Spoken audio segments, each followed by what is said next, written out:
Hi, I'm Joe from As the Joe Flies, And I'm Leslie from Trips with Tykes. and welcome back to Disney Deciphered. So, as teased in the last episode, we did want to talk about some strategies to deal with super high crowds when you're at Walt Disney World. This episode will be out in time for the huge spring break crowds, especially around Easter. I know that it is going to be very crowded at Walt Disney World during those times. So, we wanted to give you some strategies to make sure you enjoy your trip. It's going to be tough regardless when crowds are high at Walt Disney World, but you can still have an enjoyable experience like my family did just a few weeks ago. Now, Leslie, we have a bunch of tips, but we should start with tip number 0, which always needs to be said when we do one of these episodes. And what is that, Leslie?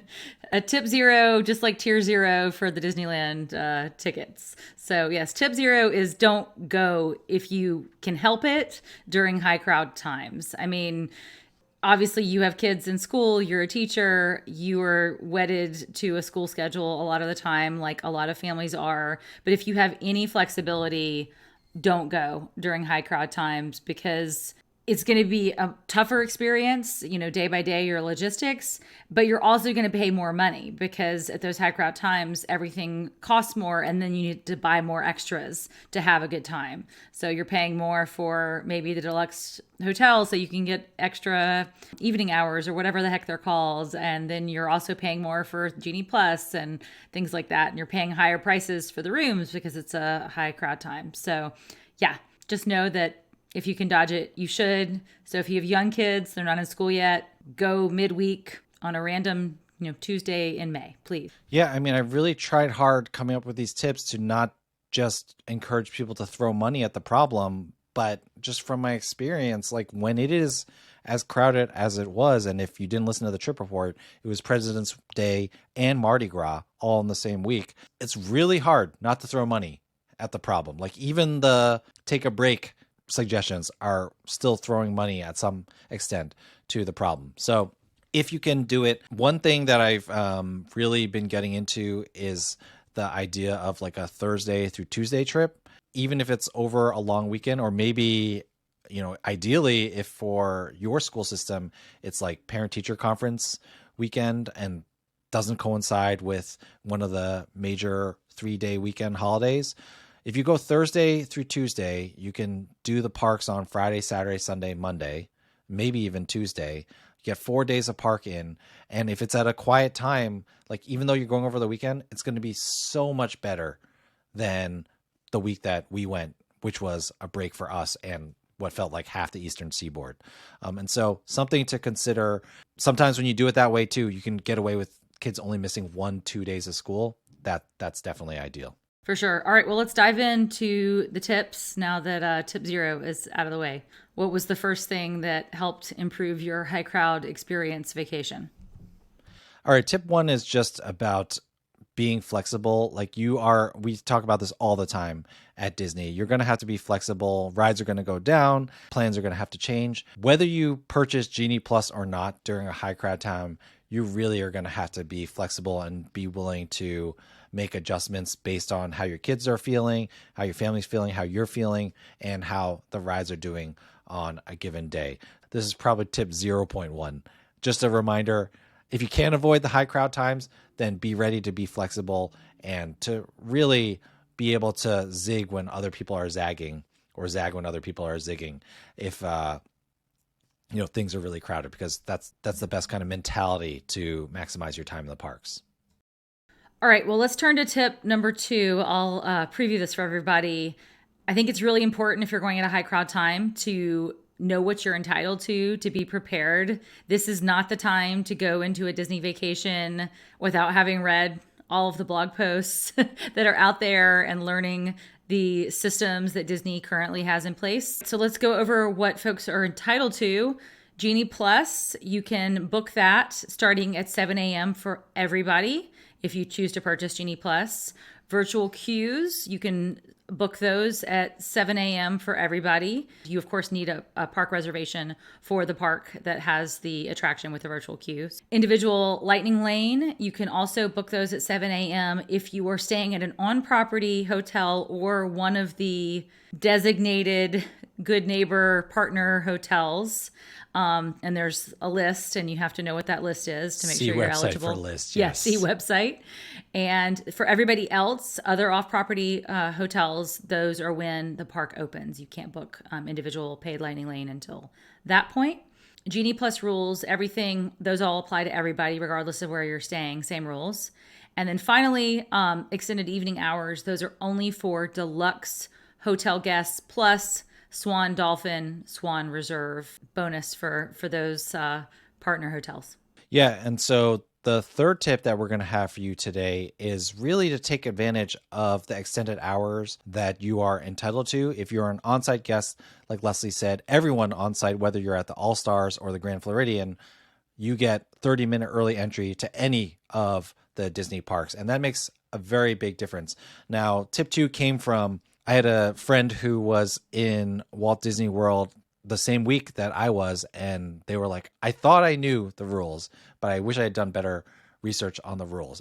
That came from them. And one thing they noted was that not realizing that early entry is 30 minutes at every single park for on-site guests, they didn't realize that, and that put them back because they were off-site every single day. Like, there's no way, except for with maybe Kilimanjaro Safaris, like we've said in a previous Ride Guide episode, there's really no way to kind of get ahead of the crowds because all the on-site guests are already on there. So really, if you have them, take advantage of them. Now, we did not take advantage of early entry, but because we were staying deluxe, we took advantage of extended evening hours, both at Epcot and Magic Kingdom. Originally, typically Magic Kingdom extended evening hours is on Wednesday. So we thought we were going to miss it because that's when we were going to be in Miami, but they moved it to Tuesday for this week for reasons I don't understand. Because of that, we were able to, as we talked about in the trip report, go to Magic Kingdom from 9:30 to 12:30 a.m., which worked out really great for the three of us that went.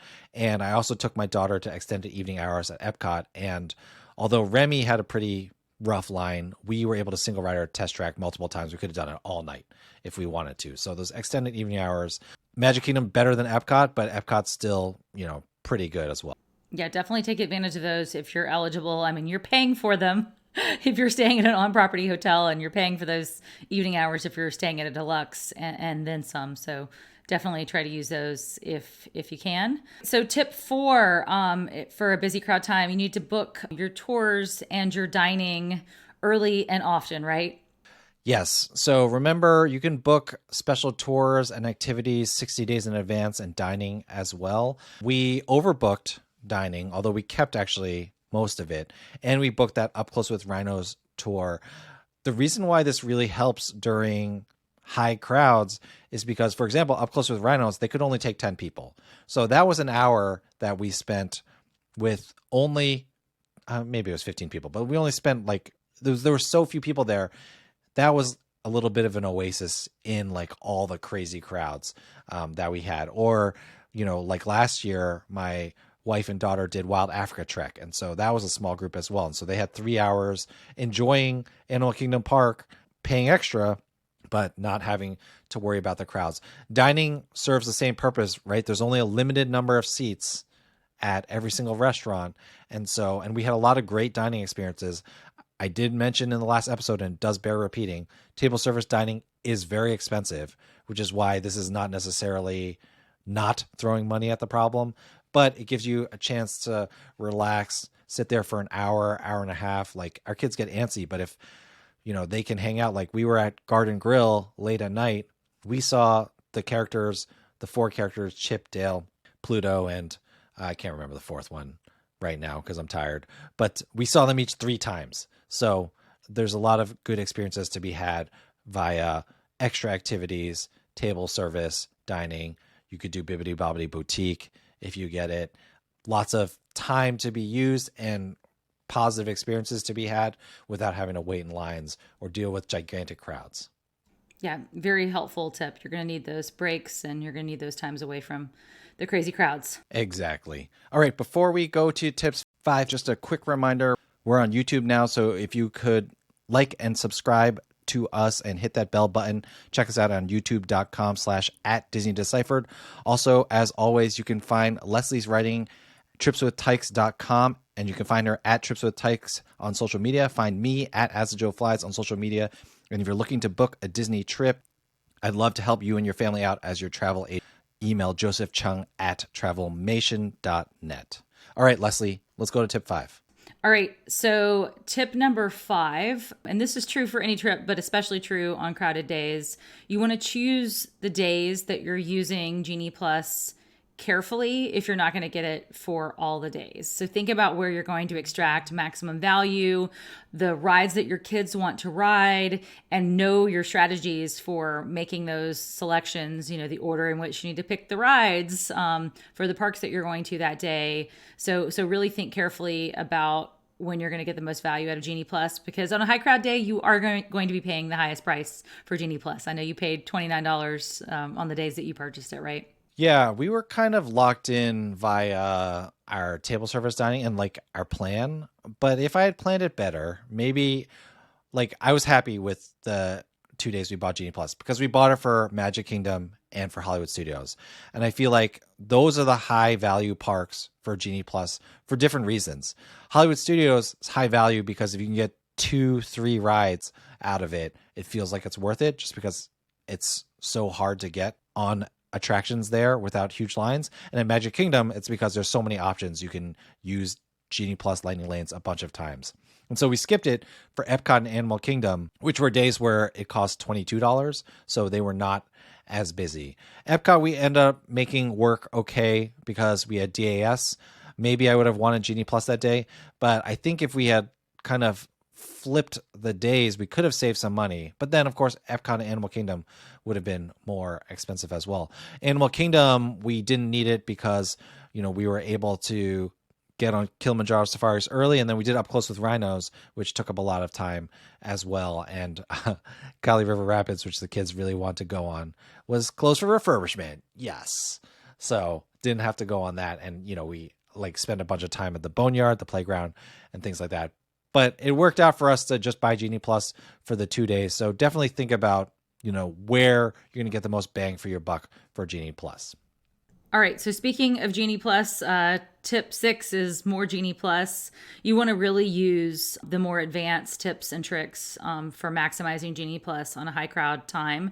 And if you want to learn what those are, you should go to our Genie Plus 201 episode. So most useful stacking if you're taking the morning off. You should really be using that time to book that first Lightning Lane at 7 a.m., book the next one 2 hours after park open, amass them for the afternoon for when you're heading into the park. You also, of course, want to be prioritizing the rides that you want as well as the ones that you want that are running out quickly.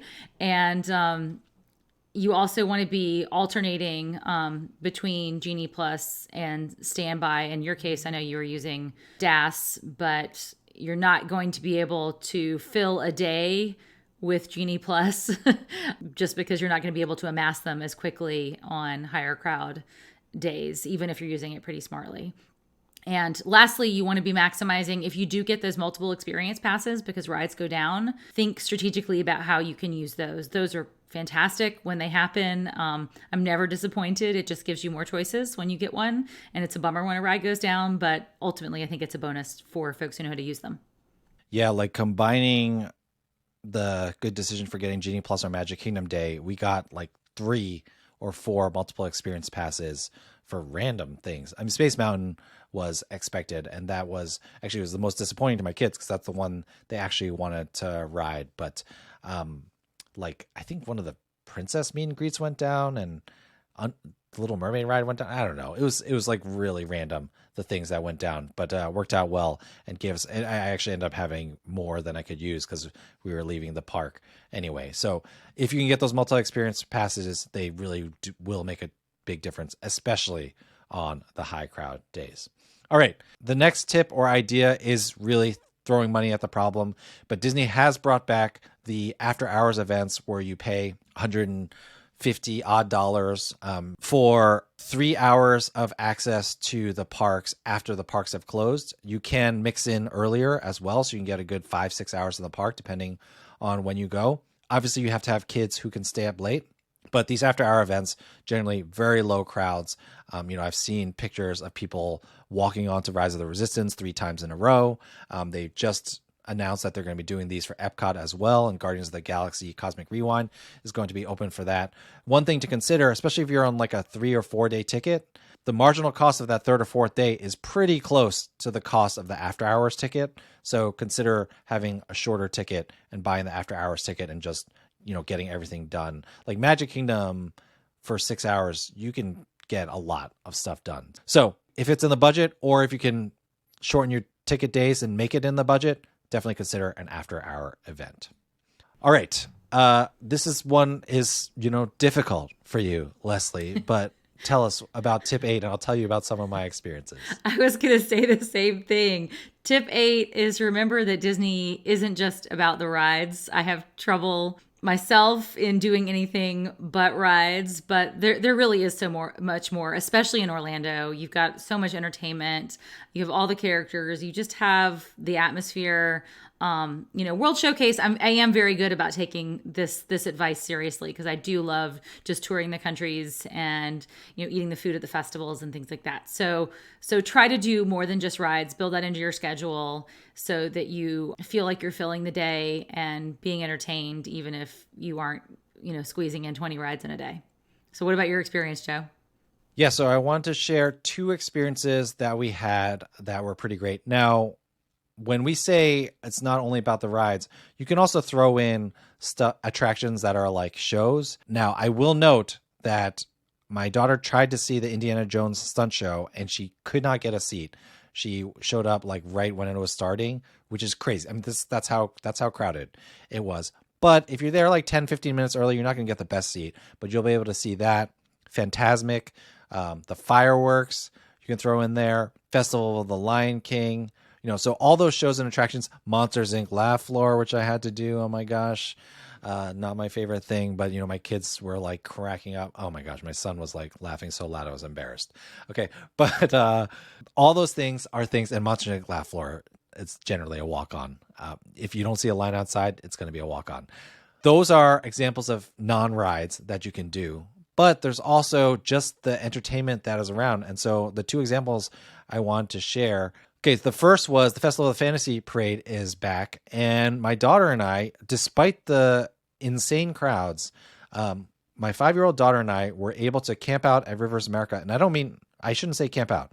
We were just at the Rivers America, and we just stopped 5 minutes before the parade, and we didn't go to the front row. We just stood there's a walkway along the Rivers America where it's kind of like a secret path that you can cut through to avoid the crowds. And we just stood there, and we were at the front of that. And my daughter had a perfect view of the entire parade. And actually not that many people got on the front rope in front of us either. And so even though I was like, because of where I was, I could put her on my shoulder and not worry about anyone being behind me or anything like that. I guess, have to worry about dropping her into the river. But aside from that, right, she had a perfect view, and there weren't a lot of people in front of us. And so you can find a good parade spot. Even, this was a Magic Kingdom $29 Genie Plus sold out day. We were able to find a great spot for that. So parade is a great option, but probably my favorite non-paying attraction is, and I looked it up because I saw him in January too. There's this guy named Nicholas Marks who they had doing entertainment right at the beginning of World Showcase. When I saw him in January, he was playing the Tetris theme, which was amazing. But I'll just read the description of him. A gypsy guitarist, songwriter, and producer known for incorporating rumba, gypsy, flamenco, world music, and a wide variety of genres worldwide.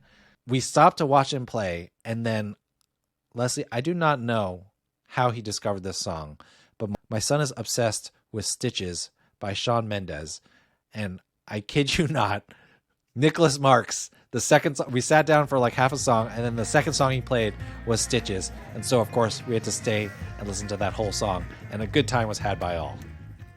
Awesome. This was your son's equivalent to meeting Belle, for your younger daughter. This was his moment of glory in Disney parks. So great to know about that. Yeah, I mean, it was actually too great because like when I heard Tetris in January, That was awesome for me. And then Stitches in February was awesome as well. So that Nicholas Marks guy, he's pretty good. All right, scratching both the itches in the Chung family. Tip number 9, and our last tip. So set expectations for yourself and for your family. And I guess we should, as a corollary to that, add set them at reasonable levels. Don't expect to have every day, every minute be the ultimate apex of your Disney vacation. I mean, you had moments like that. I mean, the moment that you used, the night that you used extended evening hours at Magic Kingdom, I mean, you really did knock it out of the park. And you're going to be able to achieve moments like that, but it's not going to be like that every day, every hour at high crowd times. I mean, I don't think it's like that probably on any Disney vacation, but especially not when it's extra busy. Yeah, this is where we remind you that it is a sunk cost. Like, you went at the most expensive time, you went at the most crowded time. You're not going to get that money back. Don't compound the issue by getting into arguments with your. I mean, you're gonna look. I mean, I'm not gonna lie. Like, there were raised voices at various points during this vacation, but as much as you can minimize that, and focus more on the memories you're making and not on maximizing and doing everything that you thought you were going to do, is just going to make for an overall better trip overall. Well said, Joe. All right. Well, let's close this episode out with our traditional Disney do or don't. What do you have for us? All right. I was good with the expectations, but I think the one thing that I really screwed up on this trip and hurt us extra badly because it was so busy is I did not plan in a rest day. So Disney, don't forget to plan in a rest day. Even on a short trip where like we did 4 park days, I think we could have done better maybe having a rest day in the middle and just doing a park on that last day before we went to Miami. Disney is tiring and grueling when there are no crowds. When there are crowds, it just compounds that. And I think having a rest day, and we ended up getting around this by doing a lot more pool days than we normally would and starting mornings late. Like, we didn't rope drop a single time this entire trip. But if we had just built in a rest day, we could have gone hard one day and then just rested the next. So don't forget those rest days. They are really important. They just help overall with, Miami ended up being our rest day a little bit, aside from the, driving 3 hours to get there thing. Actually, the kids slept in the car, so that was good for them. But don't forget the rest day. Super important. Totally agree. And I'll take that advice next time on my next trip. No, you won't. All right. So let's close things out. We do want to remind you that we are on YouTube now. So if you can check us out at youtube.com/@DisneyDeciphered and subscribe and like us there, we'd really appreciate it. If you want to see Leslie's writing about Disney and other travel destinations, check her out at tripswithtykes.com and at tripswithtykes all over social media.